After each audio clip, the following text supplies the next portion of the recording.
Research foundation आयोजित गांधी तीर्थ स्वच्छ शाळा राज्यस्तरीय प्रतियोगितेच्या पारितोषिक वितरण समारंभास उपस्थित संस्थेचे अध्यक्ष ज्येष्ठ अणुशास्त्रज्ञ आदरणीय doctor Anil Kakodkar sir, Gandhi research फाउंडेशनचे विश्वस्त तथा गुजरात विद्यापीठाचे माजी कुलगुरू आदरणीय डॉक्टर सुदर्शन अय्यंगार, संस्थेचे विश्वस्त व जैन इरिगेशन सिस्टम्स लिमिटेडचे विद्यमान चेअरमन आदरणीय अशोक भाऊ जैन, स्पर्धेमध्ये सहभागी शाळांचे पदाधिकारी, मुख्याध्यापक, समन्वयक, शिक्षक, जळगावकर नागरिक बंधू वगैरे व विद्यार्थी मित्र मैत्रिणींचे पुन्हा एकदा मनापासून स्वागत करतो।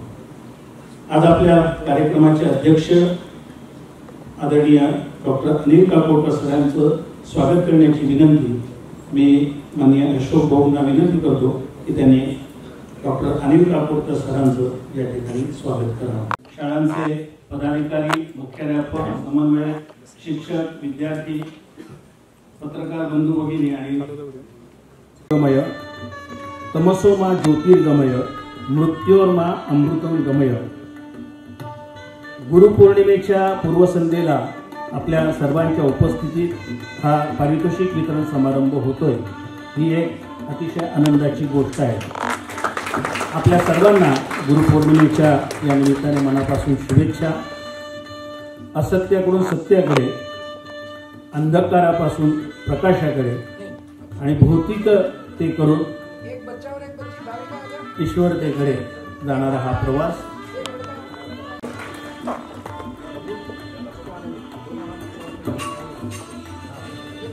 गांधी विचारांच्या प्रचार प्रसाराशी आपण घेतलेली ही ज्योत पुढे घेऊन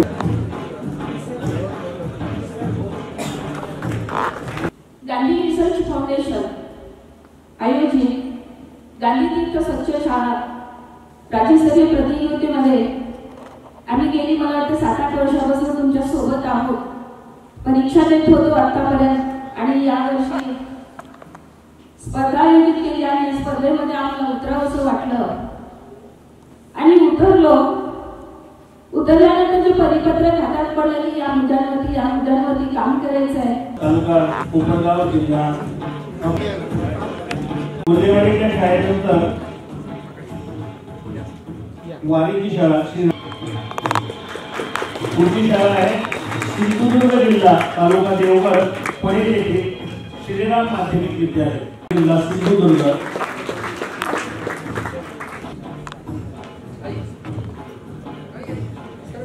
श्रीराम माध्यमिक विद्यालय सिंधुदुर्ग येथे शाळा आहे। त्यानंतर मायखान शाळेच्या प्रतिनिधींनी तयार करायचे हायस्कूल नंतर राजाराम धोंडू माध्यमिक विद्यालय पुढे पानाचे तालुका भुसावळ जिल्हा जळगाव। तालुका पन्हाळा जिल्हा कोल्हापूर। यानंतरची शाळा आहे जीवन विकास विद्यालय तेलगाम तालुका नरखेड जिल्हा नागपूर।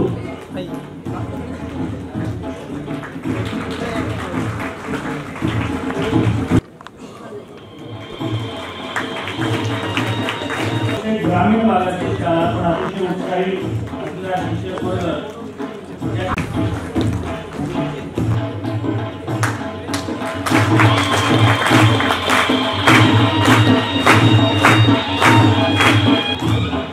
यानंतर सरदार वल्लभभाई पटेल माध्यमिक विद्यालय नागपूर तालुका नावेल जिल्हा जळगाव। पुरस्कार दिलेले आहे त्याच्यावरचं नाव बघून घ्या, काही बदल झाला असेल तर आपण कार्यक्रम संपल्यानंतर भेटू।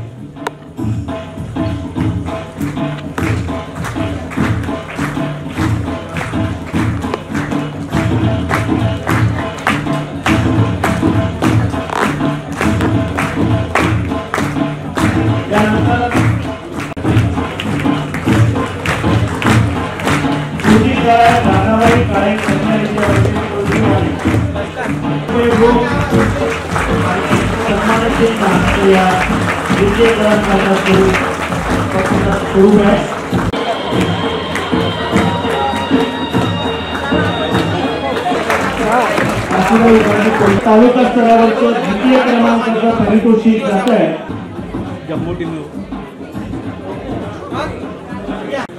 महानगरपालिकेच्या शाळेचा सहभाग अतिशय सुंदर असलेली ही शाळा साने गुरुजी निवासी प्राथमिक माध्यमिक उच्च माध्यमिक विद्यालय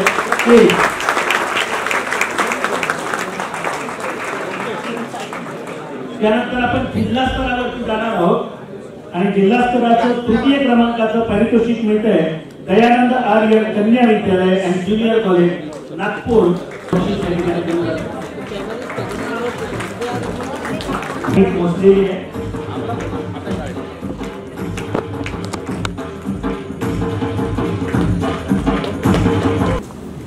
और मेरी मजबूरी है मैं बोल नहीं सकता, समझ तो सब गया। गुजरात में पला बड़ा हूँ, पूछ लिया इनसे भाई इस शब्द का मतलब क्या होता है, तो बच गया क्योंकि हम गुजराती के कार्यक्रम में लिखते हैं प्रासंगिक प्रवचन और महाराष्ट्र में आके सीख गया हूँ, यहाँ लिखते हैं मनोगत। और मैंने कहा कि भैया मेरे लिए तो आसान हो गया। क्यों आसान हो गया? क्योंकि हम सब गुजरातियों ने मिल करके मनोगत तो एक आदमी को मोनोपोली दे दी। अब हमको तो कुछ कहने के लिए बाहर ही नहीं, तो हमारा भाषण जो है बहुत लंबा नहीं होगा। तो हमारे कार्यक्रम के अध्यक्ष काकोडकर जी एक सफल वैज्ञानिक और एक कार्यरत समाज वैज्ञानिक दोनों उनमें मौजूद हैं और हम थोड़ी देर में देखेंगे। और यहाँ की परंपरा के अनुरूप बड़े भाव के साथ उनके बड़े ज्येष्ठ पुत्र बड़े उसी संस्कार में अशोक भाव बैठे हैं। और आज के इस कार्यक्रम के मुख्य मेहमान मेरे बच्चों, चीफ गेस्ट आप है, तो सारे स्कूल और टीचर और आप सब जो हाजिर हैं उन सबका स्वागत है, अभिनंदन है। और ये कार्यक्रम जो है ये एक तरह से पहल है, शुरुआत। और याद रखिएगा कि गांधी तो बड़ा टास्क मास्टर था। वो एक इनाम देकर के आपको छोड़ नहीं देने वाला है। वो आपका अगला होमवर्क क्या है वो मैं तैयार करके आया हम दे दूंगा और मेरी बात खत्म हो जाएगी। अब ये था कि ये 7-8 साल का बच्चा, पता है ना गांधी जी का क्या नाम था? मोहन। तो वो मोहन जो है थोड़ा चंचल लड़का, तो उसके घर में जो है वो शौचालय साफ करने के लिए उससे थोड़ा बड़ा युवा आता था, 14-15 साल का वो, उसका नाम मुक्का। तो पुतली बाई वैसे तो भरी बाई थी उसकी माँ मोहन की, पर एक दिन अचानक मोहन को बुलाकर के कहा है सुन, वो जो उनका आता है ना, वो जो शौचालय साफ करता है उसको छू मत लेना, और अगर छू ले तो नहा लेना। तो मोहन को बड़ा आश्चर्य हुआ, बोला अरे ये क्या? बोला क्यों? अब पुतली बाई के पास मोहन को देने लायक जवाब नहीं था। तो जब माँ बाप के पास और शिक्षकों के पास जवाब नहीं होता है तो वो अपना उम्र दिखा देते हैं, चुपचाप जो बोलता हूँ का। तो पुतली बाई ने भी ऐसे ही कहा, बैठ मैं बोलती हूँ उतना का। अब उसको क्या समझा है कि तू भ्रष्ट हो जाएगा, और वो बैठने वालों में से नहीं था मोहन। मोहन ने कहा नहीं, आपकी कोई गलती हो रही है माँ, आपने मुझे ये कहा, सिखाया आपने मुझे कि विष्णु तत्व तो सब में है, जगह विष्णु थले विष्णु, हर जीव में विष्णु है। तो मैं अगर मेरे में विष्णु है तो उनका में भी विष्णु है, तो मैं विष्णु को हाथ लगाऊंगा तो कैसे भ्रष्ट हो जाऊंगा? इसीलिए मैं तो लगाने वाला हूँ, तुम्हारी बात नहीं सुनने वाला हूँ। ऐसी बात बच्चों बड़ों की मत सुनना, हाँ? तो तब आपका समझ अच्छा बनेगा। हम नहीं बना पाए अभी तक, ठीक है? एक तो मोहन जैसे जैसे बड़ा होता गया, जिंदगी का एक भाग उसने इसमें खर्च कर दिया कि किस तरह से इस देश में ये जो हमारे पर कलंक है, मानव को अलग करने का, स्पृश्य का, उसको मिटाते धोगे, इस पर लगाया काम। अब आपका दूसरा होमवर्क, आपने कर ली परिसर की सफाई, स्कूल हो गया साफ, क्लासरूम हो गया साफ, सब साफ हो गया। अब जो है वो हो गई स्थूल सफाई। स्थूल यानी जो बाहर दिख रहा है, अब करनी है सूक्ष्म सफाई। गांधी जी का मुख्य उद्देश्य तो था कि सूक्ष्म सफाई भी होनी चाहिए, है ना। मन मैला और तन को धोए, ये तो नहीं चलेगा।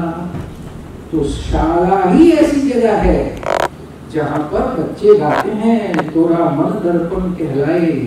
इस दर्पण में दाग तो नहीं लगने देना है।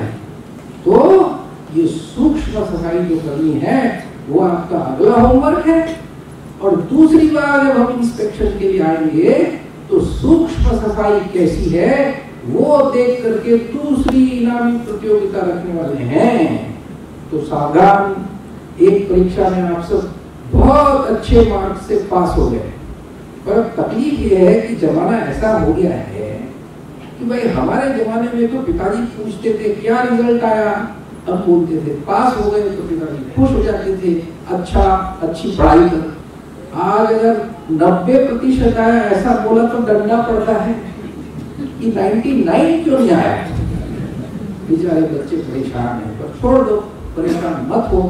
तो मूल बात याद रखो कि अब हमको तन की सफाई, मन की सफाई, परिसर की सफाई के बाद मन की सफाई चरित्र निर्माण से होगी। ये हम सबका नया कर्तव्य और नया होमवर्क है। ऐसा करेंगे तो फिर तन की सफाई अपने आप हो जाएगी। ऐसा चरित्र बना लेंगे तो परिसर की सफाई अपने आप रहेगी। अंतिम बात, जिन्हें इनाम नहीं मिला है उनको भी अभिनंदन, जिनको मिल रहा है उनको भी अभिनंदन, क्योंकि हिस्सा लेना बहुत बड़ी बात है, ठीक है। और दूसरी बात कि जो इनाम मिला है उसमें से, उसके उपयोग से 0 वेस्ट होना चाहिए। कोई ऐसा खर्च उसमें से नहीं होगा जिसमें कोई भी वेस्ट जनरेट हो, ठीक। शर्त लगा दी वही इनाम के साथ साथ 2 शर्त लगाई। एक, इनाम की जो रकम है वो 0 वेस्ट की तरह उपयोग होगी, और दूसरी, अब बाह्य सफाई हुई है उसको रखते हुए अंदर की सफाई शुरू करेंगे। ये यहाँ से संदेश लेकर के जाइए और खूब अच्छे से नई दुनिया का बच्चों निर्माण करना। बहुत बहुत धन्यवाद।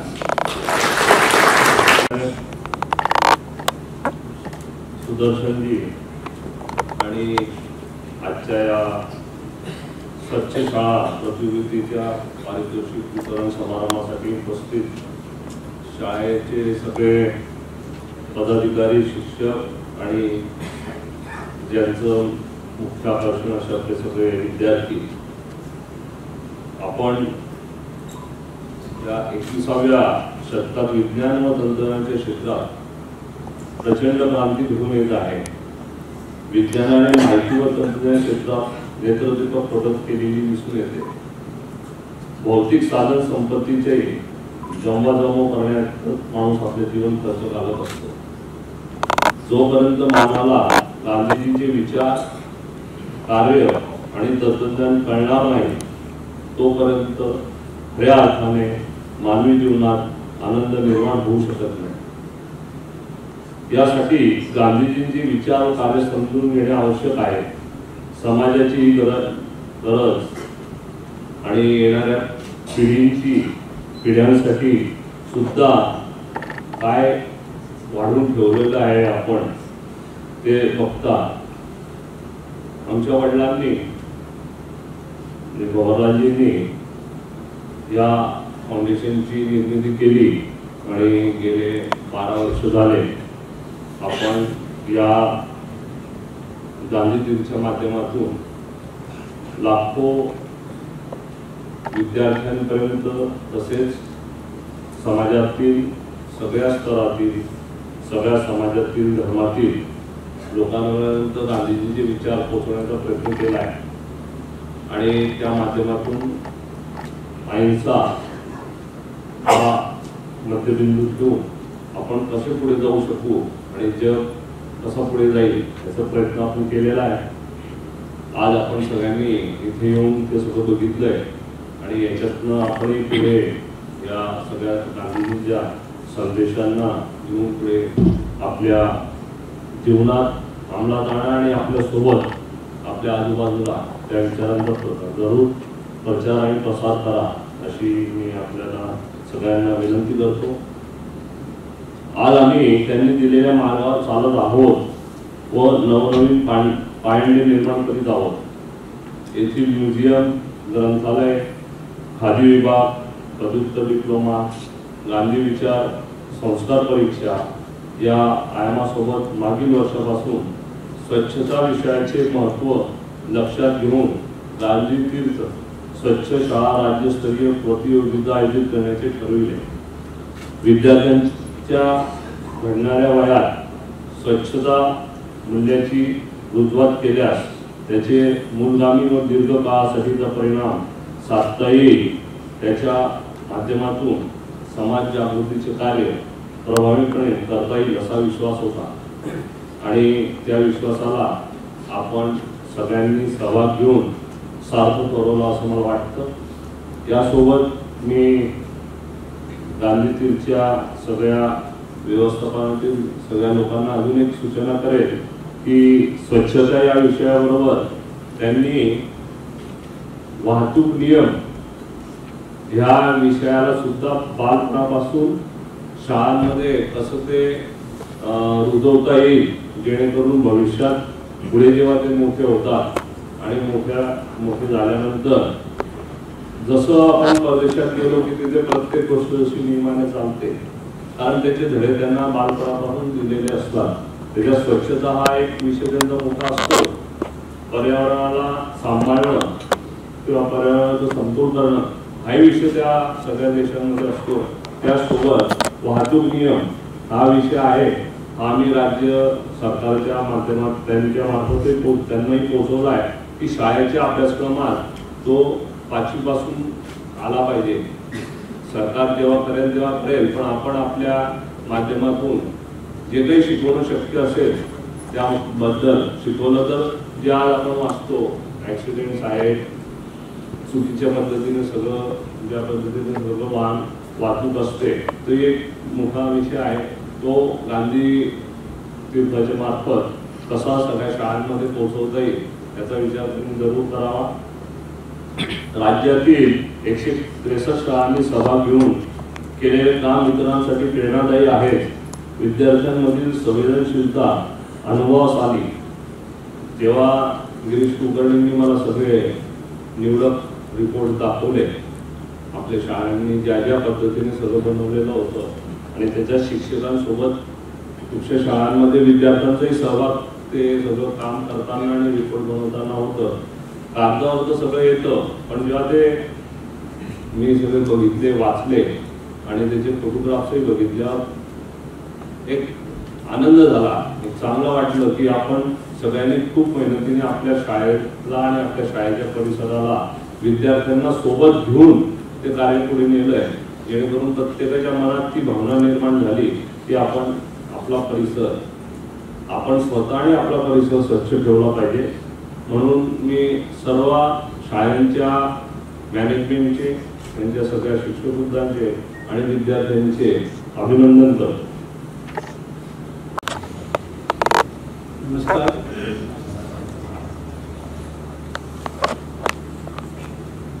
अशोक भाऊ, सुदर्शनजी, गिरीशजी कुलकर्णी, इथे उपस्थित सर्व मान्यवर, विशेषतः स्पर्धक शाळातून आलेले विद्यार्थी, शिक्षक, प्रिन्सिपल्स आणि संस्थाचालक आणि बंधुभगिनी, मला कल्पना आहे आपण सर्व पुरस्कार वितरणाची वाट पाहत असणार आणि मी त्याच्यामध्ये फार का अडचण म्हणून इथे उभारण्याची माझी अजिबात इच्छा नाही. त्यामुळे मी माझं बोलणं थोडंसं आटोपत घेणार आहे. 2-4 मुद्दे फक्त आपल्या विचारार्थ मांडणार आहे.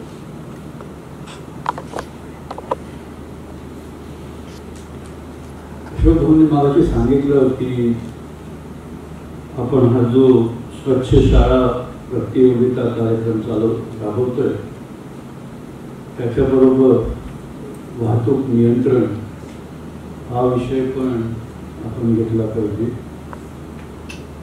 आणि हे अत्यंत महत्त्वाचं आहे. आणि त्या अनुषंगाने मी फक्त एक स्वतःचा अनुभव त्याला सांगू इच्छितो.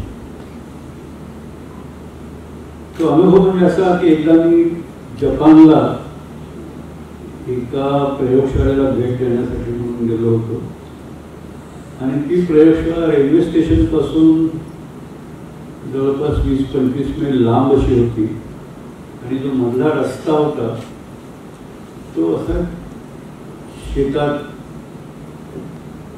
सगळीकडे हिरवगार शेतं पिकलेली होती, मध्येच असा वर भेट घेत रस्ता जात होता आणि लांब लांबवर कुठेही अशी मोठी वस्ती नव्हती. एखादं तुरळक घर शेतामध्ये घर असतं तसं एक इथे 8-10 मैलावर एक दुसरं घर आणखीन एक दुसरं घर अशी परिस्थिती होती. रस्त्यावर ट्रॅफिक अजिबात नव्हतं.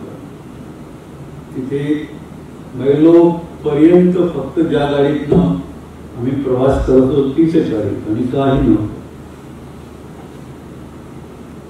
आणि मी अर्थातच ज्यांच्या बोलवण्यावरून मी तिथे गेलो होतो ते गाडीत बरोबर होते त्यामुळे त्यांच्याशी गप्पा मारण्यात दमलेलो होतो. पण लक्षात आलं की हळूच गाडी त्याची गती कमी कमी होते. म्हणून मी बघितलं काय झालं, मला तर काहीच दिसेना. तर माझ्या मित्राने सांगितलं बघ तिथे लांब रस्त्याच्या किनाऱ्यावर एक लहानशी मुलगी एक 7-8 वर्षाची असेल ती उभी आहे. तिच्या हातामध्ये एक छोटासा बावटा आहे झेंडा, लाल पांढरे चौकोन असलेला लांबून दिसेल ठळकपणे असा आणि ती तो झेंडा असा खालीवर करत होती. तर ती इतक्या लांब होती की आमची गाडी आणखी ज्या गतीने चालल्या दुप्पट गतीने जरी गेली असती तरी तिला अगदी आरामात रस्ता क्रॉस करता आला असता. पण तिने ते केलं नाही. तिथे थांबली होती आणि तो बावटा असं थांबत होता.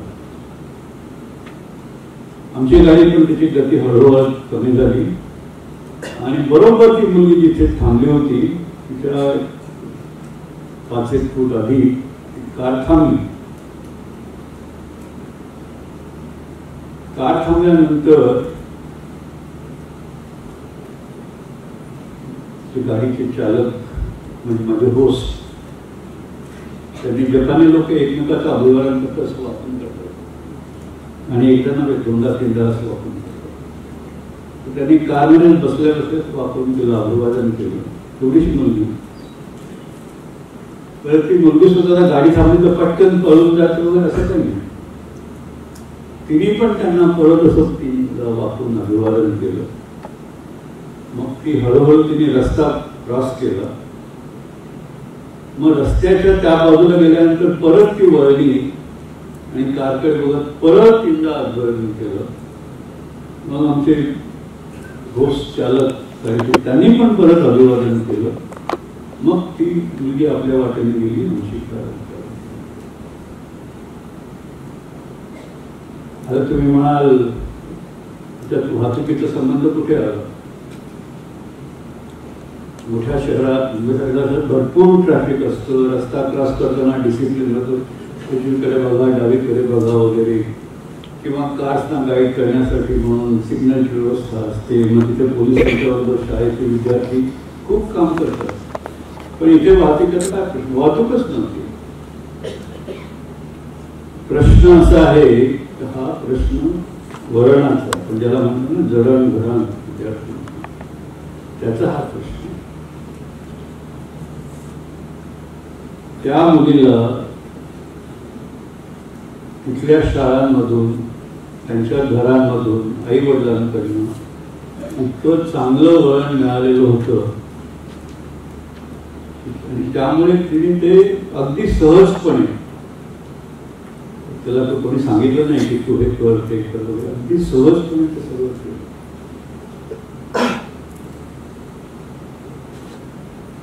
आपण इथे जमलेलो आहोत स्वच्छ शाळा राज्यस्तरीय प्रतियोगिता. मला वाटतं या उपक्रमाचा उद्देश पण तोच आहे. म्हणजे शाळा स्वच्छ असली पाहिजे, परिसर स्वच्छ असला पाहिजे, मगाशी सुद्धा म्हणाले तसं आंतरिक स्वच्छता असली पाहिजे, सूक्ष्म स्वच्छता असली पाहिजे. हे जरी असलं आणि हे खूप महत्वाचं आहे, पण मला वाटतं त्याच्याही पेक्षा महत्वाचं त्याबाबतचं जे वळण, त्या अनुषंगाने जी जडणघडण व्हायला पाहिजे ती आणखी महत्वाची. आणि लक्षात ठेवा, या गोष्टी वळणानेच येतात. तुम्ही त्याच्यावर एखादा निबंध लिहिला म्हणून ते तुम्ही तुमच्या जीवनात अंगीकारलं असं होत नाही. खूप हुशार जर असला तर तुम्ही खूप चांगला निबंध लिहू शकाल. खूप चांगला निबंध लिहिला तर तुम्हाला खूप मार्क मिळतील. निबंध स्पर्धा असली तर त्याच्यात पारितोषिक पण मिळेल. पण म्हणून तुम्ही ते अंगीकारलं असं होत नाही, तुमची जडणघडण त्या दृष्टीने झाली असं होत नाही. तर ती जर करायची झाली तर त्याच्यामध्ये स्वतः आणि केवळ एकदा नव्हे तर सतत त्याच्यामध्ये आपण गुंतलेलं असतो. स्वच्छतेचं हे असंच आहे. म्हणजे स्वच्छतेचं महत्व, तुम्ही आता ते सगळं स्पर्धेत भाग घेतलाय, ते सगळे पॅरामीटर त्याच्याबद्दल अधिक विवेचन करण्याची काही आवश्यकता आहे असं मला वाटत नाही. पण म्हणजे आता आपल्या सर्वांना वेगळेच बंधन आहे. गिरीजी पण बघतात तरी थांबतो दोन्ही. पण ज्याला आपण म्हणतो कुठलीही गोष्ट किंवा आपलं आयुष्य, स्वतःचं आयुष्य ऑर्गनाइज असलं पाहिजे का भरकटत गेलं तरी चालेल. आणि अर्थातच तुम्ही सगळं आपलं आयुष्य ऑर्गनाइज असलं पाहिजे. असं होता कामा नये की म्हणजे परीक्षा उद्यावर आली आणि मी अभ्यासच केला, किंवा असं होता कामा नये की मी फक्त अभ्यासच केला अख्ख्या वर्षभर आणि खेळलोच नाही. या सगळ्या गोष्टी झाल्या पाहिजेत ज्या ज्या आवश्यक आहेत, ज्या ज्या अंगीकारल्या पाहिजे. पण त्याच्याबद्दल एक सूत्रबद्धता असली पाहिजे, त्याच्याबद्दल एक व्यवस्थितपणा असला पाहिजे. आणि तशा प्रकारची जडणघडण माहिती झाली तर मला वाटतं, म्हणजे अगदी सांगायचं उदाहरण झालं तर तुमच्याकडे प्रत्येकाकडे हातरुमाल असेल. हात घाण झाला, काही पुसायचं झालं तर आपण रुमाल काढतो, हात पुसतो, परत ठेवतो. दिवसाच्या मध्यभागी किंवा दिवसाच्या शेवटी प्रत्येकाने आपल्या खिशातला हातरुमाल काढावा आणि बघावा की तो चुरगळलेला म्हणून ठेवलेला आतमध्ये का त्याचा वापर केला, स्वच्छता केली, पण परत मग त्याची बरोबर घरी टोकाला टोक, कडेला कड असे लावून ठेवलेलं आहे की नाही. आणि ते वळण महत्वाचं आहे. कारण ते म्हणजे एखादी गोष्ट म्हणजे भजी सर म्हणाले वेळेचं बंधन आहे, मलाही वेळेचं बंधन आहे. पण तुम्हाला सांगतो पीएचडीचं काम तुम्ही प्रेझेंट करता तर त्यांच्या बऱ्याच ठिकाणी होतं. मी फक्त एका ठिकाणचं उदाहरण देतो तुम्हाला. त्याच्यामध्ये समजा एखाद्या संस्थेमध्ये 25-30 जण पीएचडी करत असतील तर ते अशा कार्यक्रम करतात आणि प्रत्येक पीएचडी विद्यार्थ्यांनी तो PhD काय करतोय, कशावर करतोय, काय उद्दिष्ट आहे आणि आतापर्यंत काय केलं, एवढं सगळं त्यांनी फक्त 3 मिनिटात सांगायचं. ही त्याचं सूत्रबद्धता असते. आणि तुम्हाला सांगतो ते मला सगळी जण त्यांचं PhDचं प्रेझेंटेशन 3 मिनिटात बरोबर संपवतात.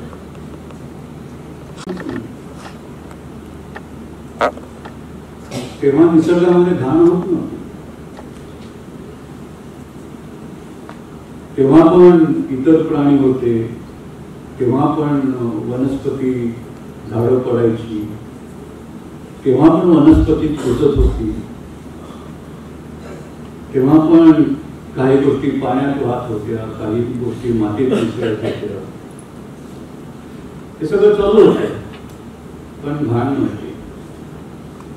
विचार करण्याची गोष्ट आहे. घाण नव्हती याचं कारण एक तर ती घाण निर्माण होत नव्हती, थोड्याफार प्रमाणात होत असेल, आणि जी काही निर्माण होत होती ते निसर्ग, मगाशी तुम्ही उल्लेख केला की बऱ्याच जणांनी म्हणजे बायोडायजेस्टरचा उपयोग केला, खरकट त्याच्यापासून गॅस तयार करून किंवा त्याचा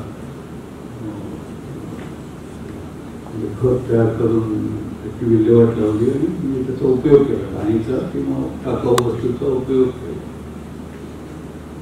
हे निसर्ग आपसुकच आधीपासून करत आलेला आहे